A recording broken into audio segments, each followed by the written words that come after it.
ये यादव जी हैं, पटना के बाहुबलियों में से एक। इनके पास इतनी जमीन जायदाद है कि इनकी कई पुश्तें बैठ के खा सकती हैं। यादव जी सभ्य समाज के एक बढ़ते हुए नेता हैं। शहर भर में यादव जी के पोस्टर लगे रहते हैं। हम मानते हैं कि आजकल की दहेज की प्रथा पे रोक लगा देनी चाहिए। कब तक?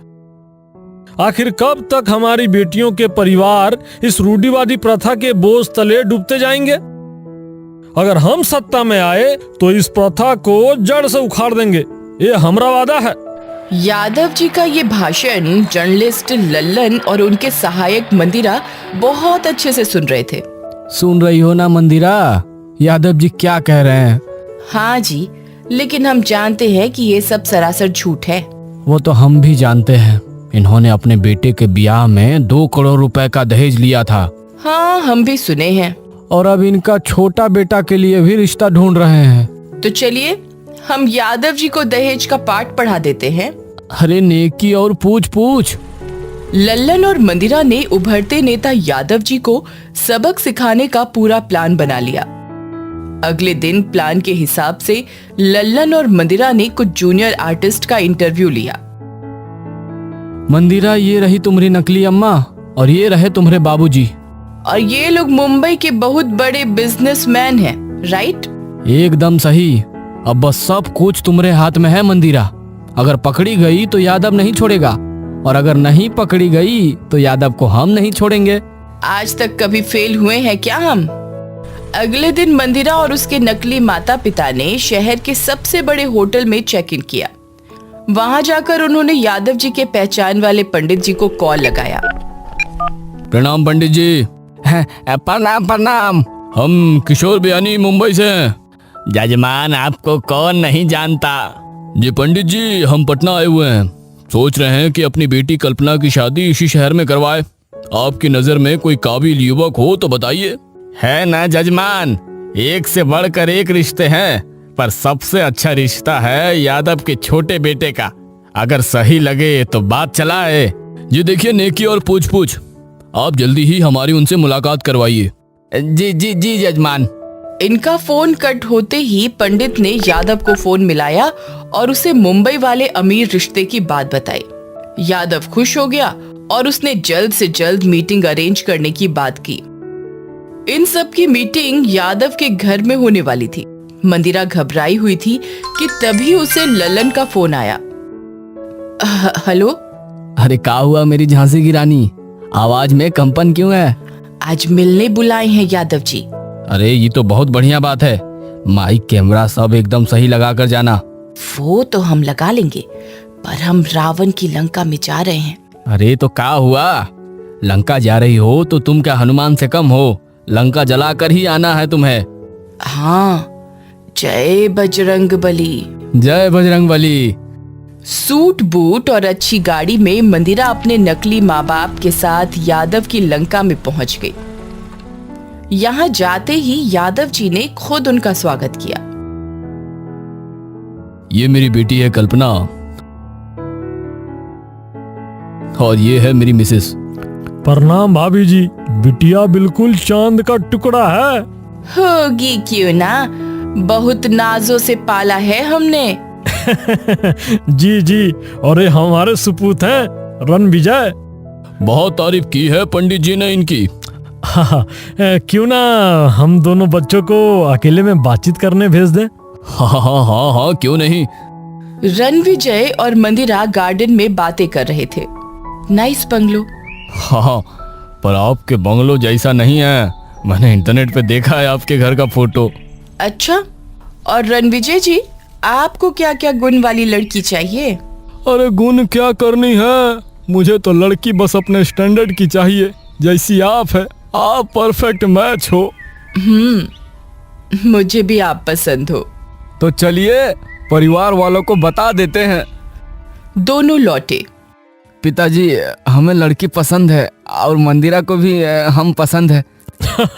अरे वाह, ये तो बढ़िया हुआ, मुबारक हो। अब तो ये रिश्ता पक्का कर देते हैं। जी जी, क्यों नहीं। अच्छा, आपसे बताने की जरूरत तो नहीं है, पर फिर भी हम बता ही देते हैं। पिछले हफ्ते हमारे रणविजय के लिए रिश्ता आया था और वो साहेब अपनी बेटी को तोहफे में 100 करोड़ रुपया दे रहे थे। 100 करोड़? अच्छा है, अच्छा है। पर क्या है कि हमारे रणविजय को वो लड़की पसंद नहीं आई, इसलिए बात कुछ बन नहीं पाई। अच्छा, आप अपनी बिटिया को तोहफे में क्या देंगे? देखिए, मेरी एक ही बेटी है, मेरा जो कुछ भी है सब तो उसी का है। आप जो मांगो हम वो दे देंगे। अब आप बोल ही चुके हैं तो हम चाहते हैं कि रणविजय का मुंबई में कोई बिजनेस हो। आपकी इच्छा हुई तो आप अपने सोने का शोरूम उसे तोहफे में दे दीजिए। अरे शादी के बाद तो सब उसी के होंगे, पहले शादी तो हो जाने दीजिए। हम मुंबई जाकर कोई अच्छा मुहूर्त निकाल कर आपको बता देंगे, फिर सब कुशल मंगल होगा। ठीक है? जी जी, जैसा आप बोले। बस मंदिरा अपना नकली माँ बाप के साथ वहां से निकली। कुछ ही देर में टीवी स्क्रीन्स पर फ्लैश होने लगा, यादव का पर्दाफाश। आप देख रहे हैं TV1 और ये है नेता यादव के साथ हुआ स्टिंग ऑपरेशन। और इस ऑपरेशन में अपनी जान को जोखिम में डाला है हमारी बहादुर जर्नलिस्ट मंदिरा ने। तो मंदिरा, आपका क्या कहना है यादव के बारे में? यादव की सच्चाई तो हम दुनिया को दिखा चुके हैं, पर एक बात जरूर बोलना चाहेंगे कि दहेज को तोहफा के नाम पर देकर उसे बदला नहीं जा सकता। अभी कुछ ही दिन पहले यादव जी बड़ी बड़ी डींगे हाँक रहे थे कि दहेज की प्रथा को उखाड़ फेंकेंगे वगैरह वगैरह। पर हम अपनी ऑडियंस से पूछना चाहते हैं कि ये प्रथा अब तक जिंदा क्यों है? क्योंकि आप लोग चाहते हैं, अगर आपने दहेज देना बंद कर दिया तो ऐसे दहेज या तोहफा मांगने वाले अपने आप बंद हो जाएंगे। तो हमारी जनता से गुजारिश है कि ना दहेज लें और ना ही दहेज दें। आपने मंदिरा की बात तो सुन ही ली होगी, और दहेज के चक्कर में कितनी सारी मासूम लड़कियों की जिंदगी बर्बाद हुई है। किसी को दहेज के लिए जला दिया गया, किसी को अपने मायके भेज दिया गया। ये सब सुनने में बहुत आम हो गया है। पर अगर हम सब एक साथ दहेज का निषेध करें तो ये दहेज की बीमारी हमारी दुनिया से एकदम गायब हो जाएगी। ना दहेज दें और ना दहेज लें। सुरेश और कोमल की शादी को लगभग 6 महीने बीत चुके थे। शादी के पहले कोमल ऑफिस जाया करती थी, अब वो सारा दिन घर में रहकर बोर होती रहती है। सुरेश, मुझे बहुत बोर होता है। तो माँ के साथ काम में हाथ बटा दिया करो। वो तो मैं करती ही हूँ, पर इसके बाद भी मेरे पास बहुत सा समय फ्री है। मैं और कुछ करना चाहती हूँ, जैसे कोई जॉब या कुछ और। तू तो मेरी माँ को जानती है ना कोमल, उसे बहू का काम करना बिल्कुल नहीं भाएगा। मैं जानती हूँ, पर अगर मैं कुछ घर में ही करूँ तो? इसके लिए भी माँ को मनाना पड़ेगा। प्लीज प्लीज प्लीज प्लीज मेरे लिए सासू माँ को मनाओ ना। अगले दिन मौका देख के सुरेश ने अपनी माँ से बात छेड़ ही दी। वो माँ, कोमल सोच रही थी कि वो घर बैठे बैठे ही कुछ ना कुछ काम करे। तेरे होते हुए बहू को काम करने की जरूरत ही क्या है? पर माँ, उसका बड़ा मन है कि वो घर पे ही कोई बिजनेस करे। मैंने बहुत औरतों को देखा है, बिजनेस खोलती भी हैं और बंद भी कर देती हैं। तो बेफिजूल ऐसे झंझट में पड़ना ही क्यों?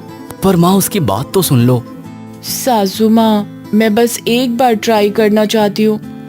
अगर मैं फेल हुई तो मैं वापस कभी आपसे बिजनेस करने की परमिशन नहीं मांगूंगी। प्लीज सासू माँ। कोमल की सास ने कुछ देर सोचा और फिर बोली, ये आखिरी बार होगा बहू। जी सासू माँ। कोमल की सास ने उसे परमिशन दे दी बिजनेस करने की। ये सोचकर ही कोमल बहुत खुश थी। अगले दिन से कोमल ने घर पर ही साड़ियों की रिसेलिंग का बिजनेस स्टार्ट कर दिया। वो एक होलसेलर से फोन के जरिए अच्छी अच्छी डिजाइन्स की साड़ियां खरीदने लगी और फिर अपने फ्रेंड सर्कल में उन साड़ियों को बेचने लगी। शुरू शुरू में कोमल को ज्यादा ऑर्डर नहीं आ रहे थे, वो थोड़ी निराश थी। मेरा बिजनेस चल पाएगा ना? क्यों नहीं चलेगा? तुम इतनी मेहनत कर रही हो, जरूर चलेगा। बस जरूरत है सिर्फ कुछ नए आइडियाज की। मतलब? सिंपल है कोमल, तुम ही बताओ। आजकल तुम अपने लिए कहाँ से कपड़े खरीदती हो? ऑनलाइन। राइट। मतलब तुम्हें ये सब साड़ियाँ ऑनलाइन ही बेचनी चाहिए, क्योंकि आजकल कोई भी कहीं भी ऑनलाइन शॉपिंग कर सकता है। इससे तुम्हारा बिजनेस दिन रात बढ़ता रहेगा। हाँ, मैंने ये पहले क्यों नहीं सोचा? कोई नहीं, अब सोच लिया ना, अब तुम्हारा बिजनेस जरूर बढ़ेगा। उसी दिन से कोमल ने ऑनलाइन सेलिंग की रिसर्च करना शुरू कर दिया। बहुत जल्द उसने अपने सारे प्रोडक्ट्स बहुत ही फेमस ऑनलाइन प्लेटफॉर्म पर भी डाल दिए। अब उसे ऑल ओवर इंडिया से ऑर्डर आने लगे। कोमल को जब भी समय मिलता वो कुरियर पैक करने में बिजी रहती। उस दिन कोमल की खुशियों का ठिकाना नहीं था जब कोमल के अकाउंट में उसके पहले महीने के सेल्स के पैसे आए। ये देखो सुरेश, 40,000। अरे वाह, तुमने तो कमाल ही कर दिया। I can't believe myself। कोमल को इस बात पर यकीन नहीं हो रहा था। उसने उन पैसों से अपनी सास के लिए झुमके खरीदे। जब उसने वो झुमके अपने सासू माँ को दिए, ये क्या? मेरी पहली कमाई के पैसों से मैंने आपके लिए ये झुमके लिए हैं। ये सुनकर कांता भावुक हो गई। आज तक मैं बेफिजूल ही तुझ पे रोक टोक लगाती थी, तूने तो मुझे अपनी माँ की जगह दी है बहू। आज से तू मेरी बहू नहीं, बेटी है, बेटी। इस दिन के बाद से कांता ने कोमल को कभी नहीं रोका। कोमल ने अपनी मेहनत से दिन दुगनी रात चौगुनी तरक्की की और आज कोमल को विमेन एंटरप्रेन्योर का अवार्ड मिल रहा है। And the award for the youngest women entrepreneur goes to Komal Jadeja. Ma'am, would you like to say something? मैं अपनी सासू माँ को थैंक्स बोलना चाहूंगी। अगर वो मुझे बिजनेस करने की परमिशन नहीं देती तो आज ये अवार्ड मेरा ना होता। थैंक यू सासू माँ, और मैं अपने हस्बैंड को भी थैंक्स बोलना चाहूंगी। कांता ने जब ये सुना तो उसके आंसू रुक ना पाए। आज कांता को अपनी बहू पर नाज था, पर अगर कांता उस दिन अपनी बात पर अड़ी रहती और अपनी बहू को कोशिश ही ना करने देती तो ये दिन आता ही नहीं। इसलिए दोस्तों, किसी भी बड़ी चीज को हासिल करने के लिए फैमिली सपोर्ट बहुत इंपॉर्टेंट है।